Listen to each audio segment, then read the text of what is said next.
our President Fadi Kantar. تفضل فادي. يعطيكم العافية وأهلا وسهلا فيكم. أول نيو ليبانون اللي ما بيعرفوا عربي، رح نعمل بعد المقابلة هاي رح نعمل مختصر لحديث الدكتور سمير ونحطه على السايت عنا مترجم بالإنجليزي، هيك بدكم تقدروا تستوعبوا أكثر المواضيع اللي ما بيحكي، مع إنه نحن لازم نتمسك بلغتنا، يعني أهم شيء. ونختصر بالوقت، مش حنعمل مقدمة مثل العادة. أول شيء بحب رحب بالدكتور سمير جعجع على اور نيو ليبانون ونقول له أهلا وسهلا فيك، هذا بيتك هون ونحن يعني لك احترام خاص. والكلمة لك دكتور سمير، تفضل. اوكي، الله معكم جميعا. وانا اليوم مبسوط كتير انه رح نقدر نحكي شوي ولو عبر الأسير، لأنه بيضل أفضل من مشي. بدي أحيي فادي أكيد وكل الجمعيات يلي معنا. بدي أحيي منسقتنا بأمريكا الموجودة معنا اليوم كمان، رئيس LIC دكتور جبيلي، وكل بقية المسؤولين يلي ما قدرت سميهم بالوقت الحاضر. أنا رح بلش من نقطة كتير بسيطة. أنطونس عادي سامعين فيه وبتعرفوه، هو مؤسس الحزب السوري القومي الاجتماعي. طبعا نحن على طرفي نقيض من الحزب السوري القومي الاجتماعي، بس ما بيمنع انه بجانب معين من الفلسفة أنطونس عادي كان فيلسوف منيح. أول ما بلش كتاباته بلش طرح على حاله هالسؤال، طرح على حاله السؤال، قال: ما الذي جرى على أمتي هذا الويل؟ من هون كفى. طبعا وقتها طرح السؤال المضبوط، بس راح على الاستنتاج الغلط. طلع معه 100 سبب وسبب، تنتهى بسوريا الكبرى يلي بالوقت الحاضر بالكاد عم تقدر، سوريا العادية الطبيعية عم تقدر تهدي حالها وما في دولة من دول المنطقة مرتاحة. المهم، أنا بدي بلش أنا وياكم اليوم من هذا السؤال. أول سؤال لازم نسأله، لأنه بتصور كلنا سوا مجموعين تنجرب نلاقي حل، ما هيك؟ مش مجموعين مجرد نتسلى أو نتبادل الآراء. فإذا السؤال الأساسي اللي بدنا نسأله: ما الذي جرى على أمتنا هذا الويل؟ ليش نحن بالوضعية اللي نحن فيها؟ أنا بالمختصر وبدون كتير مطولات بقول نحن وصلنا لهون لأنه بالفعل خصوصا آخر 6 سنين ما كان عندنا دولة بالمعنى الفعلي للكلمة. المجتمعات ما فيها تعيش بدون دولة، وبس تخلخل الدولة بيتخلخل المجتمع، وبنوصل على وضعية مثل يلي نحن وصلنا لها. طيب نحن ليش ما كان عندنا دولة آخر 6 سنين؟ بكافة الأحوال يمكن آخر 10 سنين كلها سوا ما كان عندنا دولة. بكافة الأحوال من 30 سنة لهلا ما قامت عندنا دولة مثل ما لازم، بس إنه كانت هيك موجودة ومش موجودة. بس آخر 6 7 8 سنين يعني تقريبا فقدت بالمرة توصلنا للوضع يلي نحن وصلنا له. وبالتالي برجع على السؤال الأساسي: طيب ليش نحن ما عندنا دولة؟ طبعا في كتير أسباب، يعني ما فينا نختزل، ما فينا نختصر هيك ونقول إنه ما عندنا دولة لأنه تنفترض جبران باسيل سئيل. لا، مش إنه ما فيها تختصر هيك، أو لأنه فلان عمل هيك كمان ما فيها تختصر هيك، أو لأنه هيك. لا، في إلها بالحياة عدة أسباب، بس خليني روح على الأسباب الرئيسية. مثل كل مصيبة بهالدنيا في أسباب تبقى رئيسية وفي أسباب تبقى ملحقة، مثل ما أي شيء. الواحد منا بتصيبه بعيدا عنكم بنيمونيا عظيم، حد البلومونيا بصير معه عوارض عديدة ويمكن يتقرح شوي جلده ويمكن كذا، بس هديك صارت يعني أمور ملحقة. السبب الرئيسي اللي ما عندنا دولة هو التالي: عندنا حزب بلبنان للأسف وقت غيابنا، يعني أيام الوصاية السورية، قدر ياخد يعني حجم كتير كبير وسلطة كتير كبيرة. هالحزب هو حزب الله. جماعة حزب الله يمكن الوحيدين يعني غيرنا نحن على الأرض اللبنانية يلي جماعة عندهم قضية. يعني تما نغلط بالأمور، لازم نوصف الأمور مثل ما هي. جماعة حزب الله عندهم قضية، بس المشكلة الرئيسية هو انه قضيتهم ما لها علاقة لا بلبنان ولا بمصالح اللبنانيين. كثير بيهمني هالنقطة. ولاد قضية هن بس قضية أخرى ما لها علاقة فينا. مستعدين يعملوا شو ما كان مشان قضيتهم، بس المشكلة انه على حساب الشعب اللبناني وعلى حساب لبنان ككل. بعطي مثل صغير. إذا المعادلة الإقليمية اقتضت على انه يساعدوا بوجه إسرائيل بيساعدوا، ولو انه لبنان ما عنده اي مصلحة بهالتصعيد، ولو انه رح تكون على مصلحة الشعب اللبناني مثل ما صار مثلا سنة 2006. طبعا هني شاطرين وعطول بيجربوا يلبسوا اي شيء بدهم يعملوه، يلبسوه لبوس لبناني. يعني وقتها شو قالوا؟ بدهم يرجعوا الأسرى. مين رجعوا؟ رجعوا سمير انطار، واحد مقبيله حطينا شي 1100 1200 لبناني استشهدوا، شي 10 15 ألف لبناني انجرحوا، شي 3 4000 تعطلوا بشكل نهائي، وخسائر إذا بدكم بالمليارات، 3 4 5 مليارات مباشرة و10 12 مليار بشكل غير مباشر. المهم فإذا عندنا حزب الله عنده قضية، بس قضيته ما لها علاقة لا بلبنان ولا بمصالح اللبنانيين. عطول بياخد قراراته انطلاقا من متطلبات قضيته الكبرى الأخرى يلي ما لها علاقة بلبنان. هلا لو هيك وبس كانت هينة، بس المشكلة على أنه حزب الله مصادر أكثرية مواقع السلطة بلبنان ومصادر القرار اللبناني، وبالتالي عم بياخد القرارات اللي بده ياخدها لمصلحة غير لبنان بالأدوات اللبنانية، مما عم بينعكس على أنه وكأنه بلبنان ما في دولة. لا، لأنه الدولة مفترض تاخد قرارات لمصلحة شعبها ولمصلحة بلدها، مش انه مواقع الدولة بتاخد قرارات لمصلحة غير ناس. بعطي مثل. حزب الله صار له 4-5 سنين مستقبل المعارضة الحوثية. انا ما عم بقول نحن المعارضة البحرينية ومستقبل الحوثيين، انا ما عم بقول نحن مع الحوثيين او ضدهم او مع المعارضة البحرينية او ضدها، هيدا شأن اخر ما لنا علاقة فيه. بس حزب الله مستقبلهم. ليش مستقبلهم؟ لانه هاي بتتلائم مع نظرته للامور ومع قضيته الكبرى. بس يا عمي منه منتبه على انه باستقبالهم سكر علينا الخليج يلي هو اهم مصدر اذا بدكم لنمو اقتصادنا، واهم مصدر لارتزاق شبابنا وعائلاتنا، وادت الى ما ادت اليه. وبالتالي هذا مثل صغير انه كيف حزب الله متمسك بمفاصل الدوله، ومن جهه ثانيه قراراته ما لها علاقه بمصلحه لبنان واللبنانيين. هو بيقول هيك بس ولا لحظه من اللحظات لها علاقه او بياخذها بعين الاعتبار. قراراته لها علاقه بمصالح المحور الكبير يلي هو فيه، يلي ببلش من الضاحيه الجنوبيه، بيمرق بالشام، بيمرق بعض الاوقات ببغداد او تحت بغداد شوي او فوق بغداد شوي، وصولا لطهران، وصولا لصنعاء مطرح ما هن الحوثيين بالوقت الحاضر. هيدا حزب الله. هلا بتقولوا لي طيب حزب الله وحده قادر يعمل كل هالخراب بلبنان؟ تنفرض انه حزب الله هيك. لا، وين المشكله؟ المشكلة انه اكلت الجبنة بلبنان كتار. بالفعل اذا بدكم هاي وحدة من اسباب الازمة الكبيرة اللي بدنا نضل منتبهين لها. المرتزقة والاكلت الجبنة كتير كتار. حزب الله مشان يقدر يمشي حاله شو عمل؟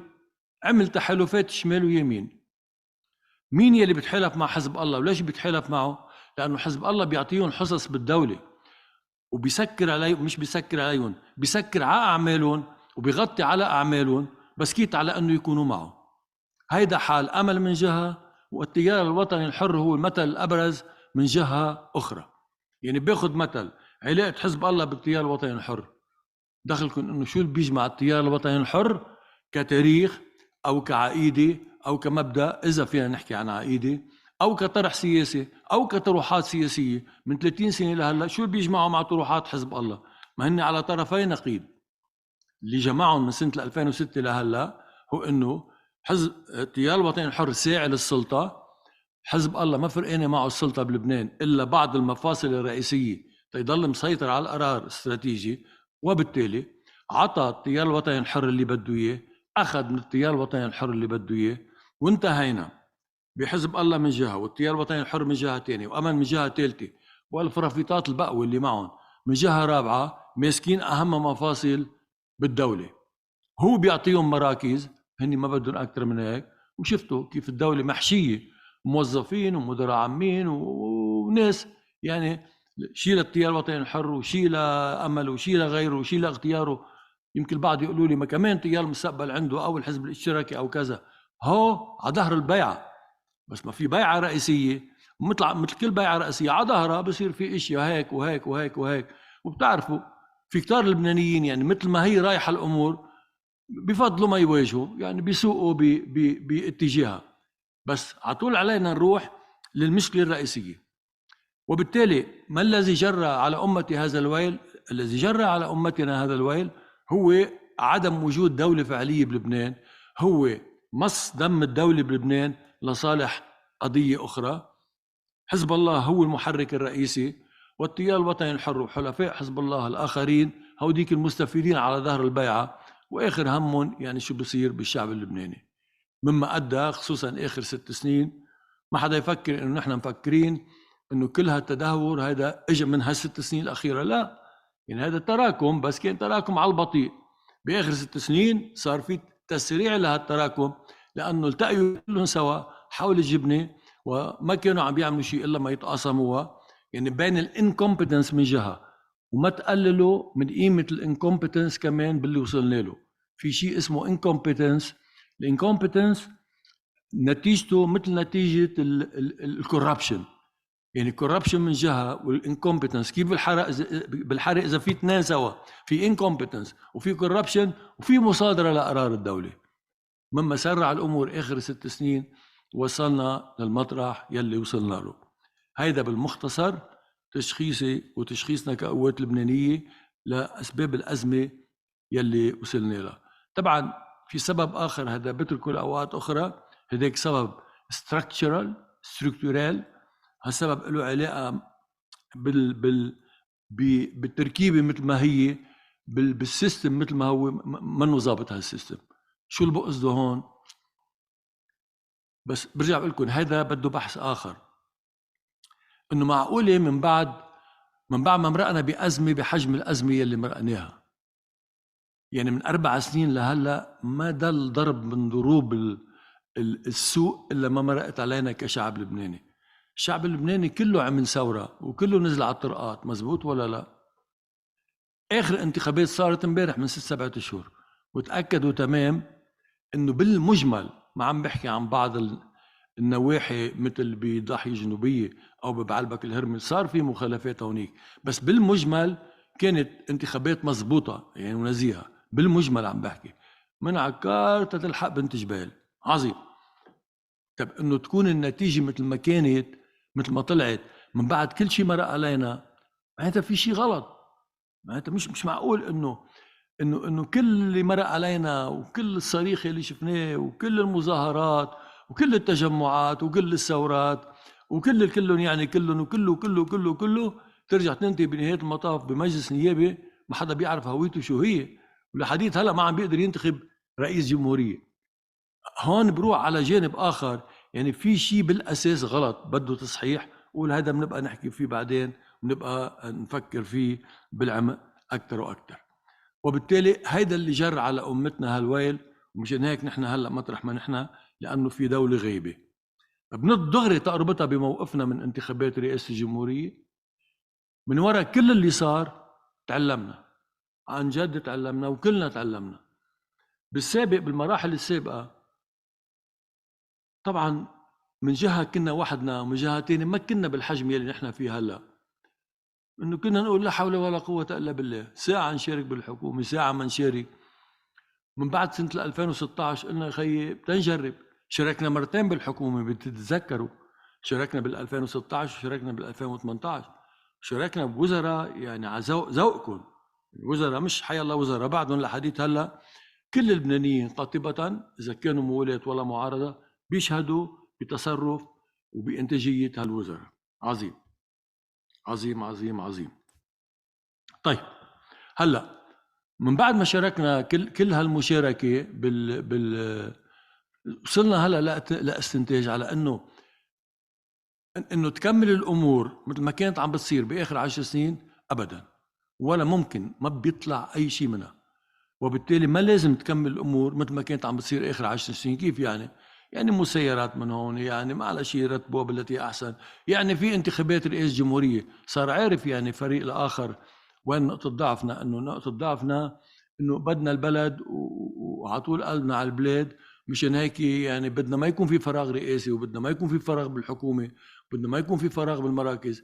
مشان هيك بيجي بيلقطنا هون وبيضل عامل فراغ عامل فراغ عامل فراغ. تنقول له طيب يا خيي اوكي، لا حول ولا قوة الا بالله، تعالوا تنمشي ونرتب الامور ونشوف كيف بدنا نرتبها. تبين على انه هذا كله ما بيعطي اي نتيجة.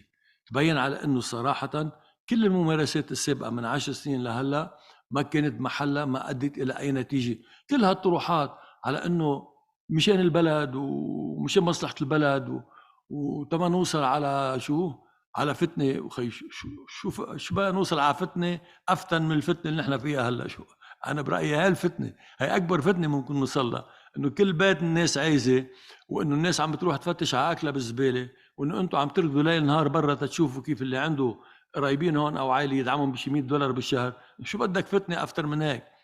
كل عمرها هالطروحات انه لا، وطبعا البلد يوصل لفتنة ما على شيء، خلينا وخلينا وخلينا وخلينا، ما بتزبط غير هيك، واذا ما زبطت غير هيك بيتوتر وضع بالبلد. وشو بده يتوتر اكثر ما هو وتر وضع بالبلد.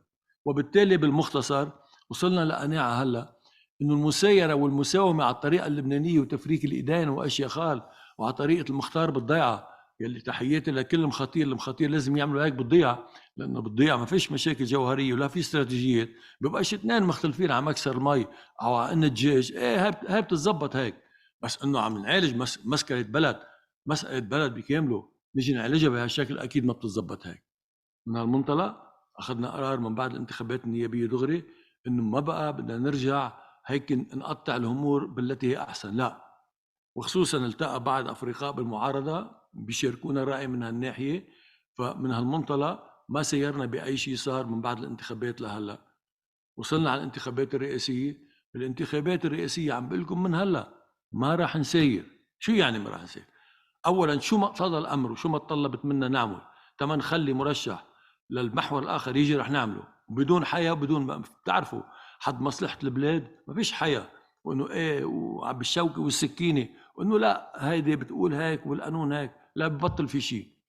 وقت بصير في عندك مصلحه عليا بتقتضي، بتعرفوا التعبير بالفرنساوي ريزون ديتا، ريزون ديتا، انه اكيد ما لازم يوصل اي مرشح تابع لمحور المقاومه، لانه النتيجه واضحه. يعني بيخرب البلد اكثر ما هو خربان، تاكدوا تماما. وانتبهوا المشكله بالفريق الاخر، بالرغم من كل شيء صار، بدي افتح هلالين، بالرغم من كل شيء صار لحيت هلا بعد مش عارفين شو صار. يعني لحيت هلا هن التشخيص تبعهم انه شو المشكله بلبنان؟ المشكله انه الامريكان عاملين حصار على لبنان. هلا انتم جايين رايحين ما بتشوفوا كيف البواخر الامريكانيه مصطفى بالبحر وعامل حصار، ما بتخلي ولا شخطور يفوت ولا شخطور يطلع. اوكي، بس انا ما فهمته اذا الامريكان عاملين حصار بالبحر بالبر، مين عامل الحصار ده؟ شوف بيحكوا نظريات، يعني قد ما بيكذبوا بالاخر بيتوصلوا يصدقوا هن كذبتنا.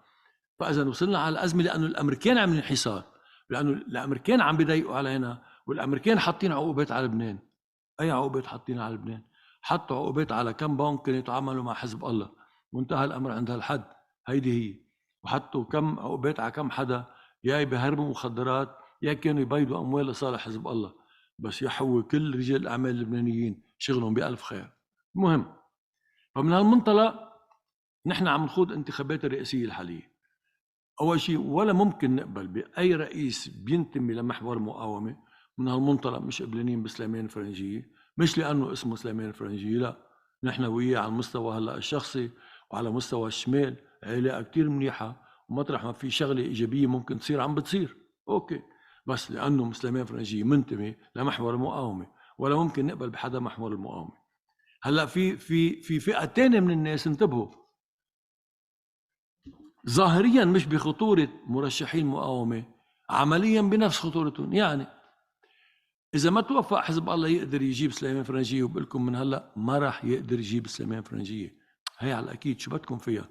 ما في عندهم أي إمكانية يجيبوا سليمان فرنجية. لو عندهم إمكانية كانوا رشحوه. يمكن البعض ممكن يقولوا لي ما زال هيك، ليش رشحوه بهالشكل العلني؟ والله ما بعرف كيف عم بيشتغلوا سياسي، صراحة ما بعرف.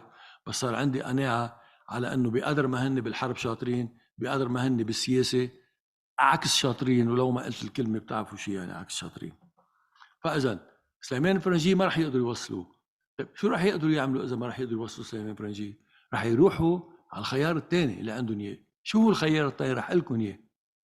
اسوء شيء بهالدنيا مش يجي حدا بتعرفه بالمحور الاخر. اسوء شيء يجي حدا مش معروف انه بالمحور الاخر، وهو مزبوط مش بالمحور الاخر، بس بذات الوقت ما بيعمل شيء. اسوء شيء الرئيس اللي ما راح يكون رئيس. يعني بيطرحوا لك بعض الاسماء يلي بحد ذاته الناس منيح عن جد ما بيشكوا شيء، ناس اوادم، ناس حتى من المجتمع المدني، ناس تاريخهم ما فيه فساد ولا فيه. بس وين علتهم يلي ما بتبين على الناس العاديين؟ علتهم انه مش خارج يكونوا رئاسة جمهورية. مش حيالله انسان منيح بيقدر يكون رئيس جمهورية منيح على الاطلاق. وبالتالي كمان هيدا وحده من المخاطر يلي ممكن نوصلها بس يقطعوا املهم من سليمان فرنجية، يلي هن لو بيحسبوا مزبوط هلا لازم يقطعوا املهم من سليمان فرنجية، بس ما رح يقطعوا املهم، رح يكفوا فيها. بتعرفوا هن كيف بيخوضوا الامور، انه لا يسلم الشرف الرفيع من الاذى، انه كيف ان رشحوا سليمان فرنجية ما بيقبلوا الا ما يوصلوه. الله معكم يا شباب، ان شاء الله توصلوه، بس اكيد ما في عندهم اي امكانيه انه يوصلوا. وبالتالي الخطر الثاني اللي عندنا اياه انه يجي رئيس ليس برئيس، يجي رئيس انه يكون عم نشيل مثل صوره نعلقها بعصر بعبده ونقول انتخبنا رئيس، بس هو لا بيبكي ولا بيشكي ولا بياخذ موقف ولا بيعرف ياخذ قرار ولا عنده شخصيه ولا بيقدر يواجه. وبالتالي شو بنعمل؟ ما هن اصلا موجودين باكثريه الدوله هلا، بتكفي الدوله مثل ما مشي هلا بس بانسان من فوق صوره حلوه لا فيك تهاجمها ولا فيك تسكت عليها. وبالتالي بيكون عندنا كمان مشكله ولو من نوعيه اخرى، بس مشكله منا قليله وبتكفي وضعيتنا بالتدهور. من هالمنطلق نحن مصممين هالمره بقدر ما ربنا عاطينا قوه، بقدر ما انتم عاطينا تأييد، بقدر ما اللبنانيين يعني بيواكبونا، انه ما نجيب رئيس جمهوريه الا جدي وفعلي. وتنقدر نعمل هيك من اول لحظه استبعدنا اي حدا مني انا وجر. ليه؟ تنقدر نخوض معركتنا عن جد بايدين حره، انه لنا مربوطين بحالنا ولنا مربوطين باشخاصنا ولنا مربوطين بشيء، مع انه يمكن يكون في اكثر المواصفات المطلوبه، بس مشان تنقدر نجمع اكبر عدد ممكن من النواب، اكبر قدر ممكن من المعارضه، تنقدر نخوض هالمواجهه مثل ما لازم تنخاض. ونحن هلا بصميم هالمواجهه. وبالتالي اللي عم نعمله هلا عم نشتغل ليل نهار تنجرب نجيب رئيس جدي، ولانه لمره رئيس جدي على لبنان، لانه هيدا المدخل الوحيد للاصلاحات المطلوبه ولاستعاده الدوله المطلوبه، وتيرجع القرار على الدوله، وتيرجع يصير عندنا دوله ولو بالحد المقبول تتبلش تصلح اوضاعنا. ماذا والا بنكون عم نمدد للازمه بايدنا، ونحن ما رح نمدد للازمه بايدنا. قبل ما انهي كلامي واخذ اسئلتكم وجرب جاوب عليها، بدي اقول لكم الخيار الادق والاخطر هو اذا راحوا على شخصيه بالظاهر منيحه بس مشكلتها انه ما بتعمل شيء.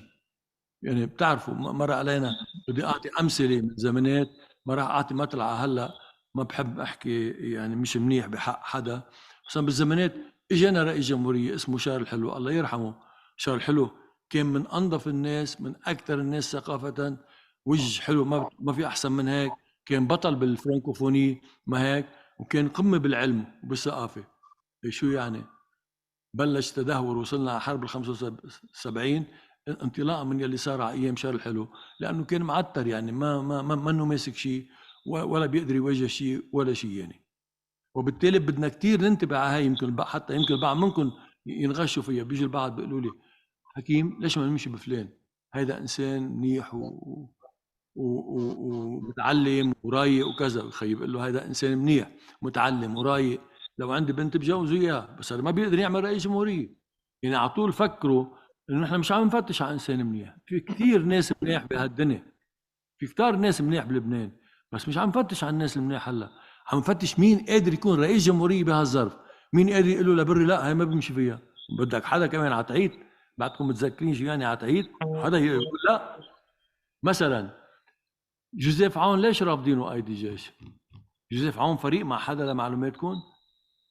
جوزيف عون لمعلومات الجميع عوني يعني عوني باللي من يلي بيعجبوا خاطركم وبرضه رافضينه. بعرفوا ليه؟ طيب جوزيف عون ما قدر دار مؤسسة الجيش بأفضل ما يكون، وخصوصا آخر 3 سنين الظرف كتير صعب، لسبب بسيط رافضين جوزيف عون، هو انه لانه رجال ولانه بياخذ موقف، بيقولوا لا هي ما بيمشي فيها. ونحن هذا السبب يلي مخلينا اذا وصلت لعند جوزيف عون نقول ايه بنمشي بجوزيف عون، لانه ما بدنا حدا نحن لا يعيلنا حدا بوظيفه ولا يعطينا مكاسب، بدنا حدا يقول ايه ويقول لا، بدنا حدا اذا في شيء مصلحه للدوله وحدا عم يدعوس عليه يقول له لا ما معك حق هي ما تعملها بكل صراحه. وبالتالي انتبهوا على الناس المنيح والناس الأوادم يلي الله يوفقهم مطرح ما هن، بس نحن مش هو عم نفتش عليهم، عم نفتش عليهم بس لازم يكون في صفة إضافية إنه يكون حدا بيواجه ويكون حدا قدها. رح أوقف عند الحد فادي، عند الحد حبيبي جاهز لأسئلة. بدي اشكرك على اول شيء هالوقت اللي عم تعطينا اياه لانه نحن بس بدي لفت لي نظري بعده امور حكيت طرحتها هلا من ضمنها هذه الجو اللي نحن عايشين فيه خصوصا بالاغتراب. بدي اقول لك وقت الانتخابات النيابيه اللي ذكرتها هلا عم تحكي عنها، في ناس قطعت حوالي 6 ساعات سواقه وانتخبت ورجعت 6 ساعات سواقه ايمانا منهم بخط القوات اللبنانيه، لانه مأمنين انه مزقيه الدكتور سمير جعجع والقوات اللبنانيه هذا الخط وخصوصا بالاغتراب. فهذا اللي خلى هلا كثير من وضع الاسئله بالاغتراب عندهم اياها حابين يعرفوها. يعني هلا انت قلت لازم نقول على الاقتراحات شو لازم نعمل، يعني بحيث الامور كلها معروفه اللي عم بتصير. طيب الهدر والانهيار الاقتصادي والقضائي والسياسي بلبنان، شو نظرة القوات اللبنانية اليوم؟ إذا بدك تقول لازم إذا استلمنا بدنا نعمل 1 2 3، شو هي؟ فادي هيدي أهين شغلة بكل صراحة. نحن ثابت واستلمنا على قد ما استلمنا، يعني بالوزارات اللي استلمناها وعملنا 1 2 3 4 و5 و7 و8 و10.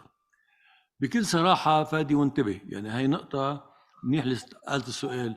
في البعض بيضيعوا فيها.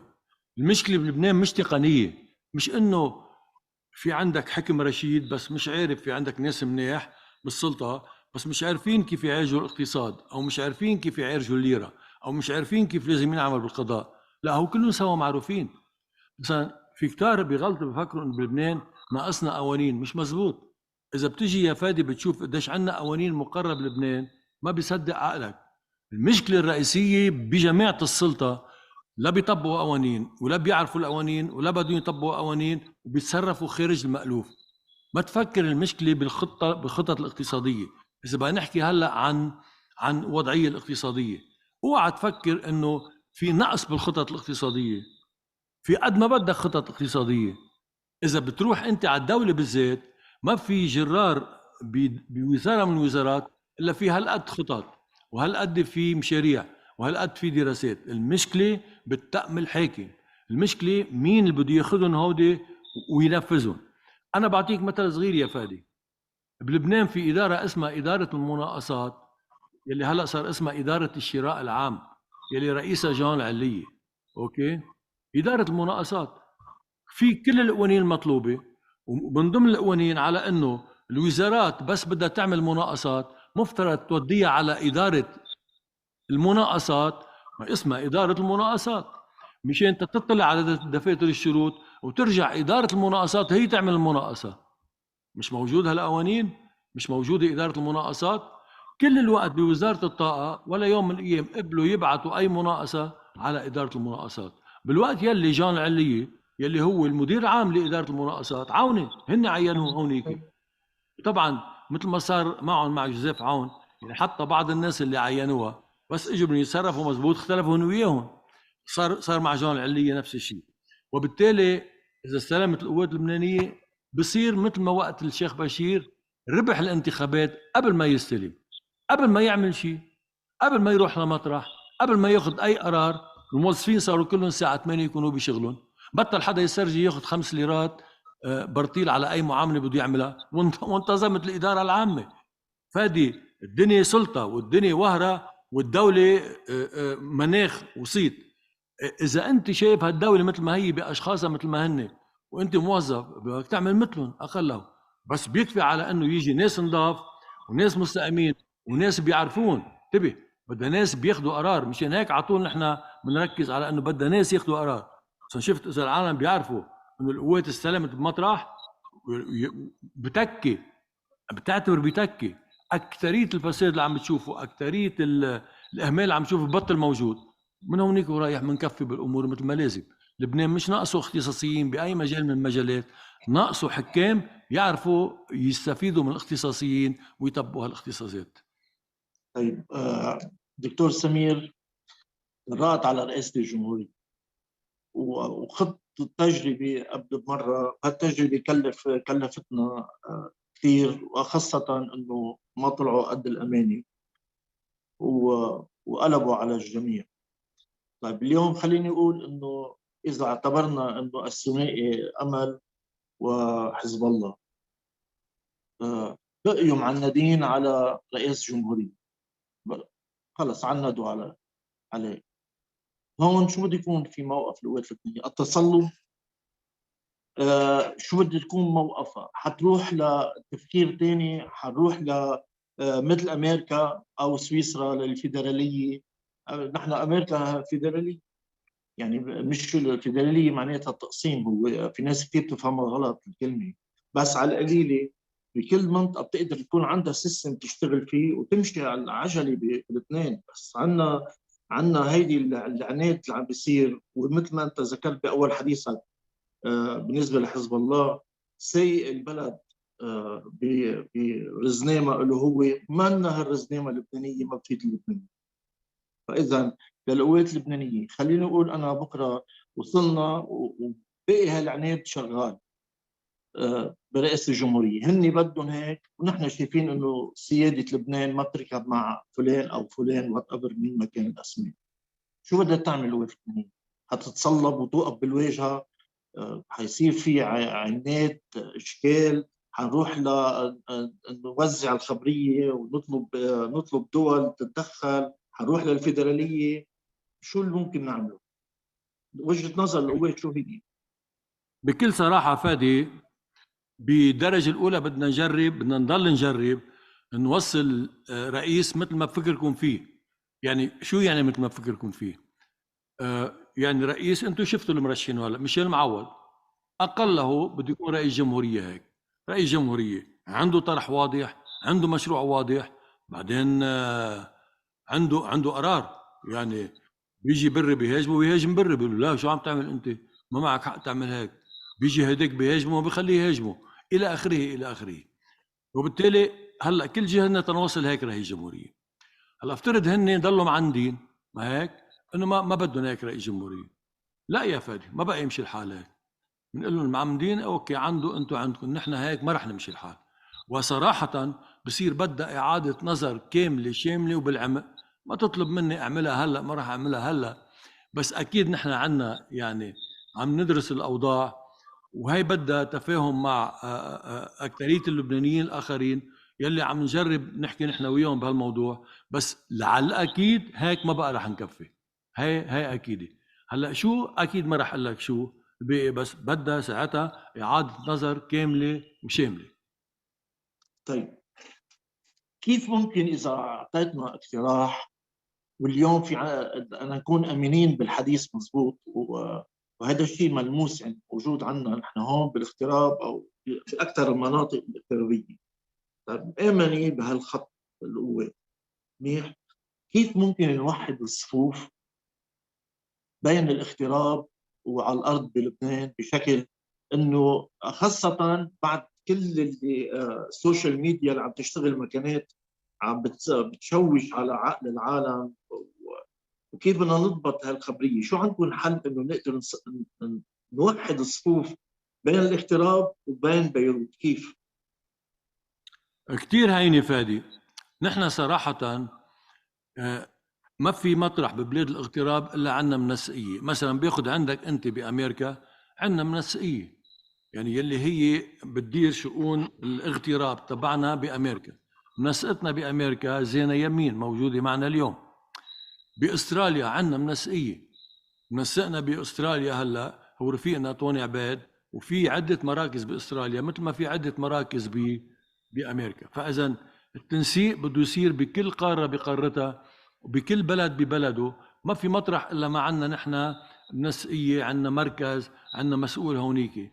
بيكفي على انه تقعدوا وتشوفوا شو اللي لازم يتنسق. هلا اذا في اشياء بدها تنسيق مركزي، كمان في عندنا مسؤول مركزي عن الاغتراب ككل، هو بتعرفون النائب السابق عماد وكيم، يلي هو هلا صار الامين المساعد لشؤون الاغتراب.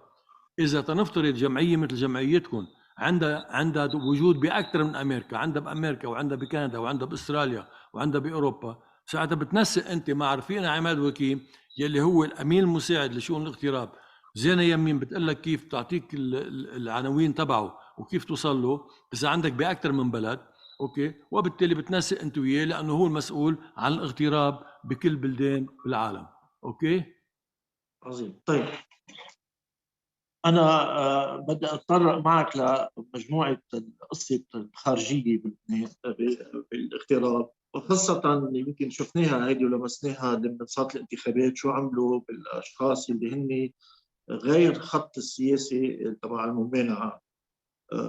حطوا أسمائنا بمناطق يعني بعيدة عنك، يعني أنت ساكن بكاليفورنيا يحطوا لك اسمك بنيويورك لتتعذب بهالقصة.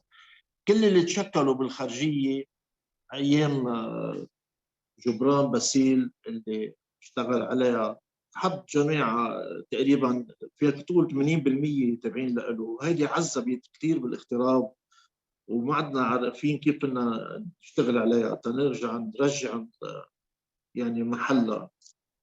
طيب شو الطريقة اللي انتم ممكن تضغطوا عليها هلا بلبنان لتخلي هيدي النظام وخصوصا السلك الدبلوماسي بالخارجية انه يرجع ينتظم ويشتغل لكل اللبنانيين، مش لفئة مش لحزب. يعني نحن يعني بيجيبوا وزير لهم بيشتغلوا لهم بالطاقة، بيجيبوا وزير خارجية بيشتغلوا لهم بالخارجية. يا خيي انه عم تشتغلوا كحزب ولا عم تشتغلوا كدولة؟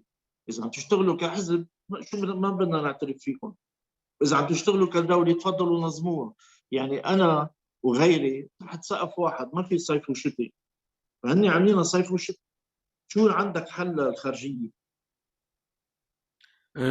ما لها حل خارج الحل العام فادي. يعني هلا بالاوضاع مثل ما هي ما عندك حل، لا في تعيينات ولا في تشكيلات ولا في شيء. يعني باقي الامور مثل ما هي، بدك تنطرهم تقفل واحد ورا الثاني. هي طبعا بدها وقت طويل. الحل الوحيد اذا وصلنا على رئيس جمهوريه مثل ما لازم، مفترض نوصل على حكومه مثل ما لازم. بالحكومه مثل ما لازم مفترض يكون في وزير خارجيه مثل ما لازم، يرجع يعمل تشكيلات من اول وجديد. بصراحه هذا الحل يلي حاطينه براسنا. غير عن هيك بالوقت الحاضر ما في حل، الا انه اذا زادوها بمطرح من المطارح مثل ما صار باستراليا مع ابن معكرون وقتها، فادي معكرون اسمه، مثل ما صار هونيك، نشيلنا عليه حمله طويله عريضه ومستعدين نحن مطرح اللي فيه شيء كثير غلط عم بصير. بس هلا ما بتصور يعني عندهم دور مهم عم بيلعبوه. اوكي، ما في الا نحط ضغط عليهم قد ما فينا تما نخليهم يغلطوا. غير هيك بالوقت الحاضر قبل الانتخابات الرئاسيه فادي صراحه ما في حل.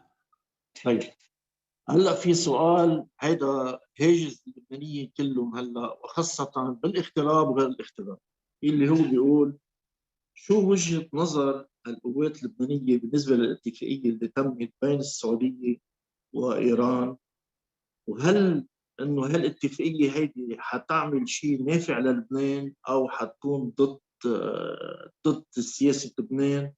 شو وجهه نظر القوات اللبنانيه بهذا الاتفاقيه؟ انا رح اقول لك مش وجهه نظرنا فادي، رح اقول لك معلوماتي بهالخصوص. اولا ما تنسى لحظه، وبتمنى من كل اللي عم بيسمعونا اليوم ما ينسوا لحظه، الفريق الاخر كذابين نصابين، اوعى تصدقوهم باي لحظه من اللحظات.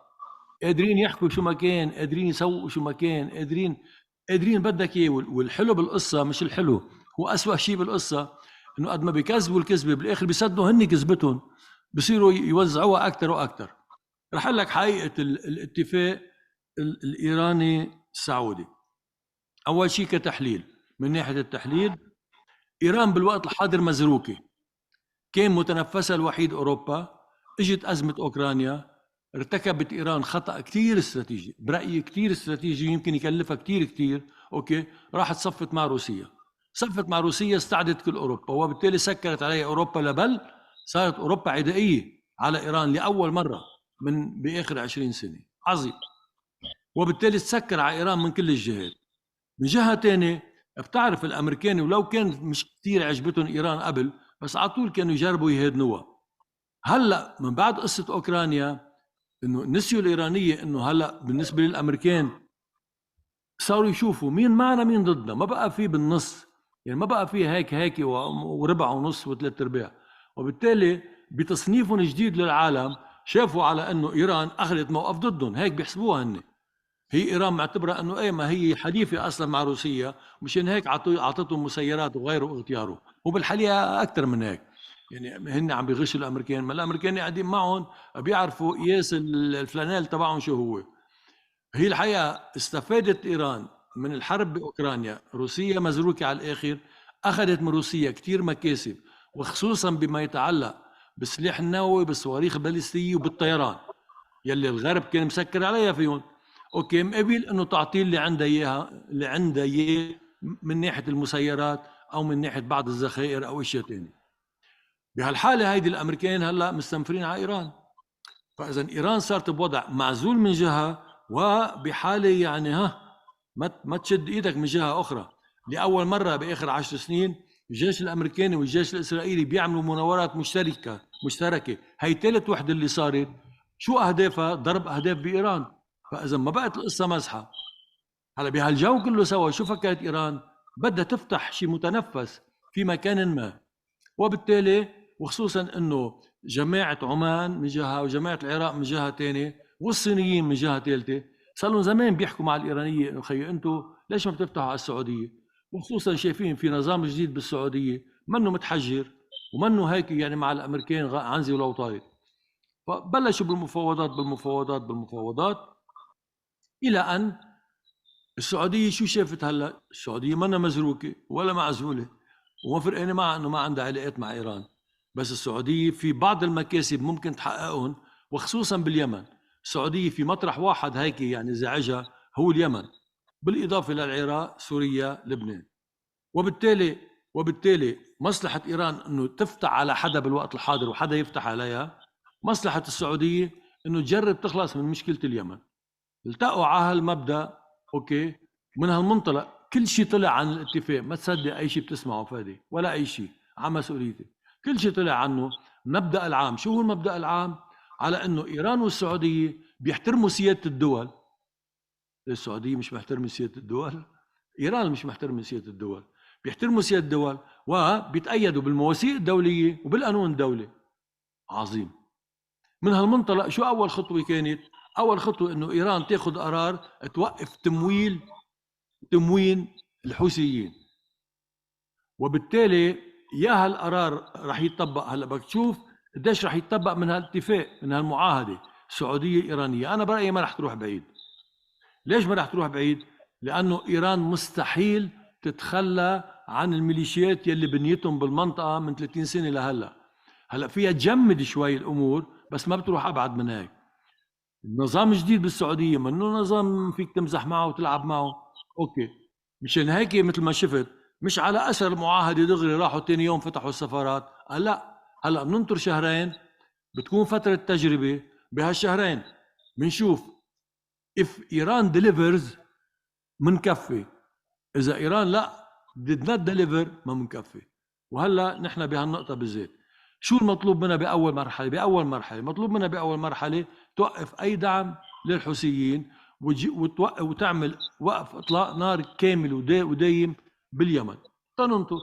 هلا اذا هي زبطت، ما بعرف المرحله الثانيه اذا رح تكون العراق او سوريا او لبنان بكل صراحه، بس افترض كانت العراق او كانت سوريا او كانت لبنان، شو بده يكون الموضوع؟ بده يكون الموضوع مثل ما كان باليمن، انه ايران مفترض توقف دعم وتمويل حزب الله بلبنان وصولا لتطبيق القانون الدولي والمواثيق الدوليه وحسن الجوار. وبالتالي بده يرجع حزب الله على لبنان، بده يصير حزب مثله مثل غيره.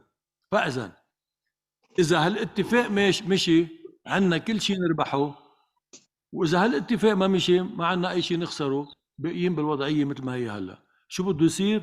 انا برايي علينا ننطر جمعتين 3 4 يمكن شهرين مشان نشوف كيف بدها تروح هالامور. بس بكافه الاحوال ما في اي شيء بخوف من الاتفاق السعودي الايراني.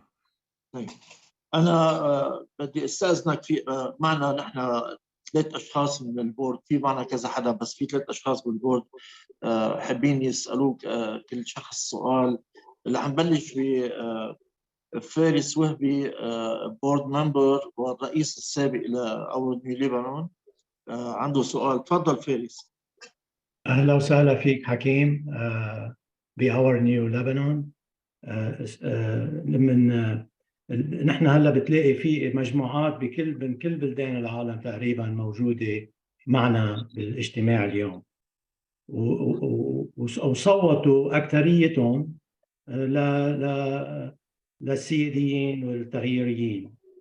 لما عملنا وفد ونزلنا على لبنان اور نيو لبنان مع LACC واللي LIC is part of it، كان نزلتنا بمهمه انه نوحد الصفوف اما يصير في تنسيق لانتخاب رئيس ام رئيسه اللي هي يكون في سياده اصلاح وتغيير.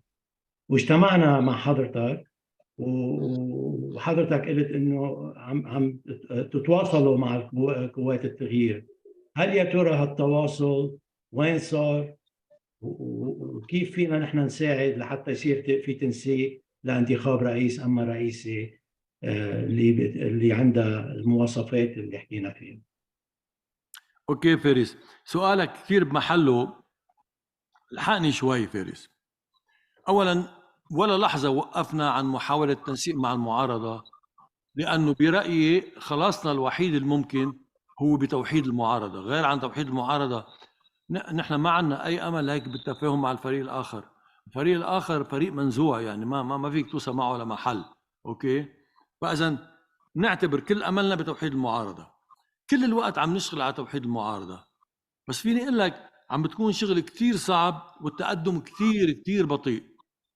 هلا بتقلي شو فيكم تفيدوا؟ انتم كثير فيكم تفيدوا، لانه قسم مش قليل من يلي عم بيسمعونا هن اللي ساهموا بتوصيل التغييريين.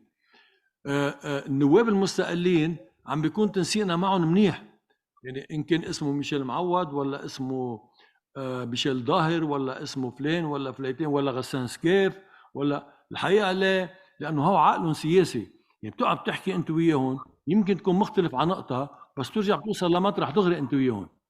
هلا المشكله مع بعض التغييريين اول شيء في البعض منهم ايديولوجيين بالاتجاه الاخر، مش باتجاه حزب الله بس باتجاه مش موجود بقى بالوقت الحاضر. يعني بعطيك مثل، حليمه قاقور وابراهيم نايمي، هو شخصين كثير منيح كاشخاص ما هيك، بس بغير دنيا. ستراتوسفير، بتعرف ستراتوسفير وين هو؟ ستراتوسفير بالستراتوسفير بدهم يلغوا الطائفيه السياسيه هلا، وبدهم وحده عربيه، وبدهم يحرروا فلسطين، وبدهم خيي. يعني وبذات الوقت انتبه، عندهم حساسيه مطلقه مفرطه على كل شيء كان موجود من ضمن القوات اللبنانيه. لك يا عمي طب كيف بدك تعمل هو كل اللي بتعمله وما بدك تتعاون مع حدا؟ لا بدهم يتعاونوا مع القوات، لا بدهم يتعاونوا مع الكتائب، ما بدهم يتعاونوا مع اي حزب موجود، ما بدهم يتعاونوا مع حدا، وافكارهم بعيده كثير عن يلي عم نعيشه بالوقت الحاضر. يعني فيني اقول لك بعضهم عايشين بالستينات. بتعرف كيف يعني بالستينات كيف كان الجو بين يسار بين ناصريين، هيك عايشين. فاذا في بعض الناس هيك، في ناس اخرين منهم يعني مثل النواب التقليديين ما بدهم يشتغلوا الا كل واحد مفرده ابدا. اخي بتقول له طيب اطلع انزل عمي لازم نعمل. بتعرف قديش صرنا طرحين عليهم خلينا نعمل بورد. هلا عاملين بورد بس مش كلهم فيه.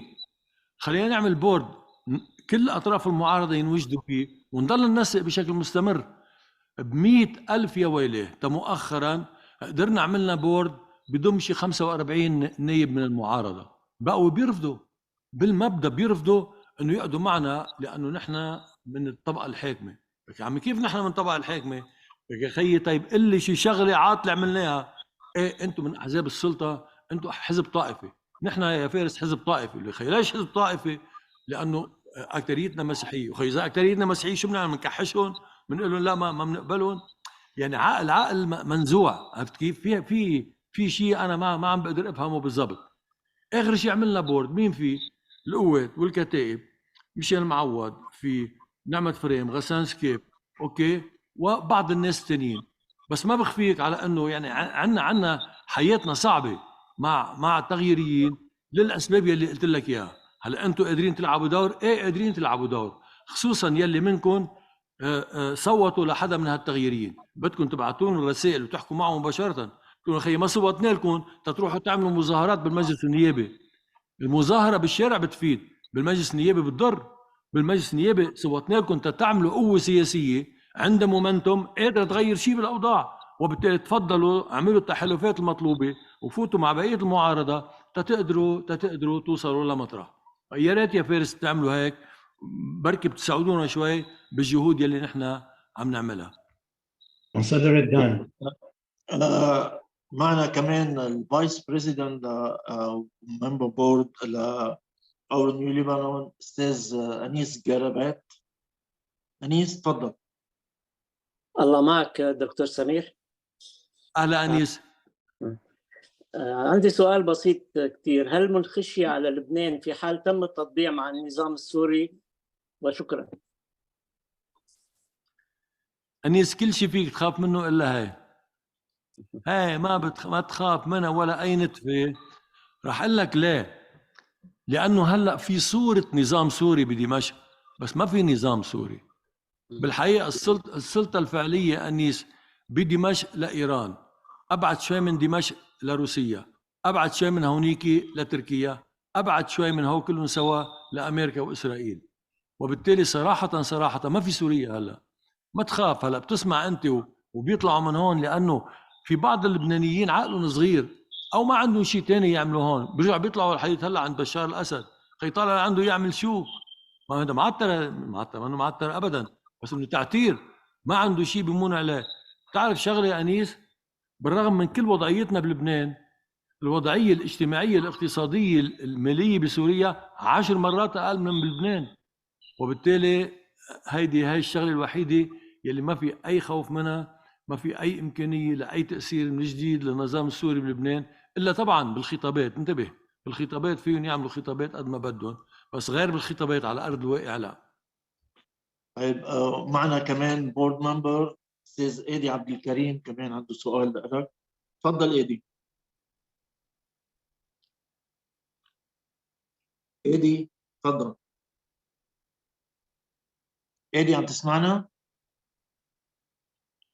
اهلا وسهلا فيك حكيم، معنا باور نيو لبنان، واهلا وسهلا اهلا بالجميع ايدي. الموجودين. اهلا ايدي. ثانك يو حكيم. صارت المسألة اللاجئين السوريين هي أزمة على لبنان، يعني أزمة على جميع الأصعدة، من الاقتصادية، التربوية، الاستشفائية، من جميع الميلات. بدي شوف أنتم شو عندكم بتصوركم حل مسألة اللاجئين السوريين. شكرا. معك حق. مسألة اللاجئين السوريين أزمة كتير كبيرة. نحن كقوات كحزب مطرح ما نحن بالمعارضة هلا ما عنا حل لها. بس إذا عم تسألني شو الحل لها، الحل لها مش كتير صعب، بده شغل بس مش كتير صعب. ايدي عم تسمعني؟ الحل لها هين. أول شيء بدك توقف تاخذ بقى نازحين. يعني هلا كل شيء بيحكوا انه والدولة وكذا، انت عارف الحديث هلا بعده بيفوت بعض الاوقات بالمئات، بعض الاوقات بالالاف. الناس ما لازم يفوتوا على لبنان. بس امبارح بحجة الزلزال فايت بعشرات الالاف نازحين سوريين. خي وين الامن العام؟ ما بتعرف وين الامن العام. النقطة الثانية، خي بدنا حدا يعمل شيء اللي بسموه فلتراج، يعني يعمل سيلكشن بالسوريين الموجودين بلبنان. خي مين النازحين الفعليين ومين يلي ما في لزوم يكونوا نازحين؟ بعطيك مثل صغير. وقت اجى وقت انتخاب، اذا متذكرين، من 7-8 اشهر عملوا انتخابات رئاسيه بسوريا. هو لا في انتخابات ولا في رئاسه بسوريا، بس عملوا شيء سموه انتخابات رئاسيه. تعرف انه من اللاجئين السوريين بلبنان عشرات من الالاف راحوا صوتوا بالسفاره. وخي انت اللي رايح تصوت لبشار الاسد، شو قد بعدك عم تعمل بلبنان؟ وهذا خذ له اسمه اوكي، وهذا بعته ثاني يوم لانه ما زالوا صوت لبشار الاسد، وبالتالي بشار الاسد لا راح يحبسه ولا راح يقتله. النقطة الثالثة انه لازم نشوف مين العمال السوريين يلي نحن عايزينهم هون ونفرزهم هو كعمال سوريين بيفيدوا الاقتصاد اللبناني وبيفيدوا حالهم. عظيم. تنعرف بالضبط قديش بقي عنا لاجئين جنيون. انا رأيي تقييمي الشخصي لاجئين بمعنى انه ناس ما بيقدروا يرجعوا على مناطق النظام بالوقت الحاضر عنا تحت المليون. اوكي، شو بقى نعمل فيهم تحت المليون؟ كمان منا كتير صعبة. اليوم نحن أصدقاء مع 4-5 دول عربية كبيرة، يعني مثلا مصر صديقتنا، وعن جد مصر بكل مناسبة شو في اشياء ممكن تفيدنا إذا طلبناها منها بتعملها. العراق نفس الشيء، لك هلا شو عم بيعمل بالفيول. اوكي، السعودية ودول الخليج نفس الشيء. أنا باخذ بس هالثلاث تجمعات. مصر واحدة 105 ملايين، هلا نحن عم نحكي بيكونوا صاروا 106 ملايين. اوكي، العراق وحده 40 مليون هلا صار. عظيم. إذا كل وحدة أخذت 200,000 خلصنا. شو بقى عندك أنت 300,000 لاجئ سوري فيك تحملهم بالوقت الحاضر لبينما كنت لقيت لهم حل معين، أو حتى يمكن بالتفاوض مع الدول العربية الأخرى فيك كمان تكفي توزيعهم شوي على المغرب شوي هون شوي هون، وبالتالي تخلص من الأزمة. كله له حل، بس بدك سلطة حاكمة. مشكلتنا ايدي مش انه ما في حلول للمشاكل اللي عندنا اياها، مشكلتنا ما في سلطة حاكمة فعلية. طيب دكتور سمير، بعد بتحملنا بعد سؤالين، وقبل هيك بعد هيك فيك تقول اللي بدك اياه رساله للاغتراب، بس بعد عندنا سؤالين مهمين. فكرة معينك. الله يخليك. نحن كثير عم نشتغل بالنسبه للقرارات الدوليه واحترام القرارات الدوليه، وخصوصا باللي المفروض يتنفذوا بلبنان وبعد ما تنفذوا بلبنان. هل يعني نحن عم نطالب السلطات انه هيدي حبر على ورق ولا حتنفذوها؟ شو نظرتك بالنسبة للقرارات الدولية؟ هل أنتم عم تتراسلوا مع الدول لتطبيق هالقرارات الدولية ولا لا؟ بقول لك شغلة فادي. نعم. ما حدا مهتم من الدول بلبنان بالوقت الحاضر، وما حدا جاهز هيك to invest in Lebanon. عم بحكي سياسيا. بدي خبرك خبرية أهين من القرارات الدولية 1559 و1680 و1701 وإلى آخره. بدي خبرك خبرية كثير بسيطة وكثير إنسانية. طبعا بتتذكر انفجار المرفأ، ما هيك؟ صحيح. من أول لحظة صار انفجار المرفأ صرنا من أول لحظة لحديت هلأ مقدمين 10,000 عريضة يا فادي. ومين اللي مقدمينها آخر شيء؟ مين قدمناها؟ قدمناها يعني كتلة من 19 نائب بالمجلس النيابي. وإن باراليل مين قدمها معنا؟ مجموعة كتير كبيرة من أهالي الضحايا. ومن جهة ثالثة مين قدمها؟ مجموعة كتير كبيرة من جمعيات المجتمع المدني. كلنا سوا قدمنا هالعرايض للأمم المتحدة، لمكتب الأمين العام للأمم المتحدة، لجمعية حقوق الإنسان بجنيف. شو عم نطالب فيها؟ مش عم نطالب فيها بمحكمة دولية، لا، عم نطالب فيها بلجنة تقصي حقائق. لجنة تقصي حقائق يلي الأمين العام للأمم المتحدة وحده عنده صلاحية أنه يشكلها. بشكل لجنة من 4-5 أنه تجي وتحقق وتشوف الحقائق بما يتعلق بانفجار المرفأ. ولحديت هاللحظة يا فادي ولا أي جواب. لبل مؤخرا باجتماع لجنة حقوق الإنسان الدولية مين بيستقبلوا؟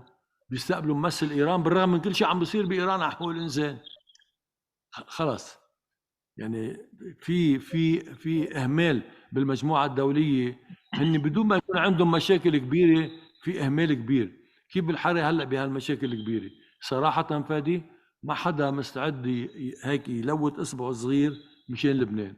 وبالتالي أكيد القرارات الدولية كتير مهمة، بس ما تنتظر بالوقت الحاضر حدا يطبق هالقرارات، بس لازم نحافظ عليها ونطالب على طول بتطبيقها لسبد ما يجي يوم، يمكن يكون بكرة أو بعد جمعة أو بعد 3 أشهر أو بعد 2 لسبد ما يجي يوم يكون في حدا مهتم بتطبيق هالقرارات الدولية. أنا بدي أقول بس شغلي. من زمان على طول على السوشيال ميديا بنتراسل مع كثير من المجموعات، كنا نقول يا شباب بدكم تنتبهوا لسياسة يعني حرس الثوري الإيراني. وبدنا نقول معلومة إنه ثلث الجيش الإسرائيلي الموساد هو إيرانيين. فما تحلموا انه هيدي الحركات بنقول بدنا نضرب اسرائيل وبدنا نكسر الدول العربيه كلها وظيفه وحده ما راحت على تل ابيب. بس لمعلومه للجميع انه الحرس الصولي الايراني هو جزء من الموساد الاسرائيلي. اما بالنسبه للنواب بس حب اقول لك شغله، انه نحن تنكون امينين بهذا الموضوع صحيح.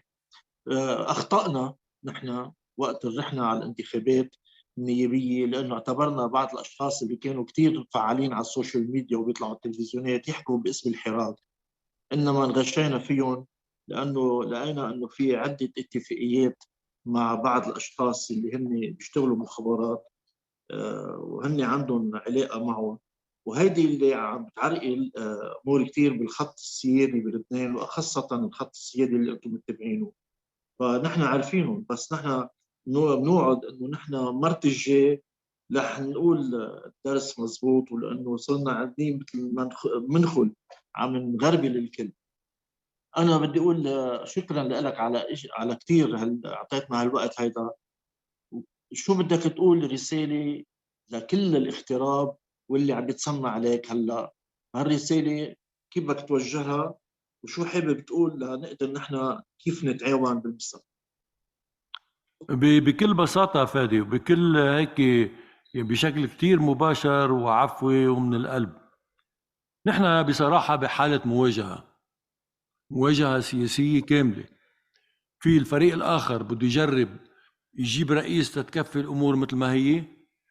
في نحن بدنا نجرب نجيب رئيس تنطلع البلد من مطرح ما هو، نرجع نرجع له هويته الفعلية ويصير في سلطة فعلية بلبنان.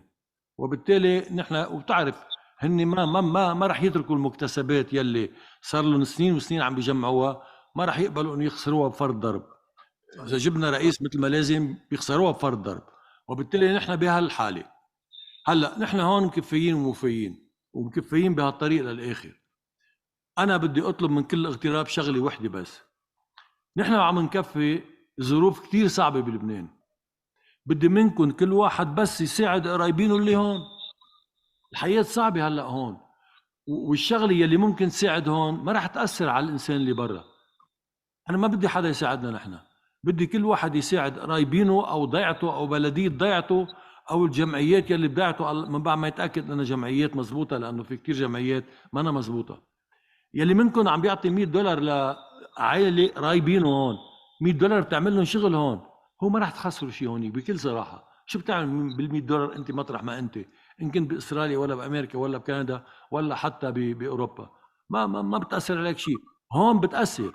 فإذا فادي بدنا نفك دكتنا بهالأيام من هالناحية. أوكي، بدنا تكون إيدنا مفتوحة ونعطي كل واحد بس يعطي قرايبه. إذا كل واحد عطى قرايبينه وولاد ضيعته وساهم إنه بلدية ضيعته تضل ماشي، لأنه بلديات ما عندها موارد بقى، ساهم إنه بلدية ضيعته، بتكونوا عم تعملوا أكبر منيح مع لبنان مش مع قرايبينكم. بيكون مجتمعنا صامد، وبالتالي قادرين نكفي بهالمواجهة للآخر.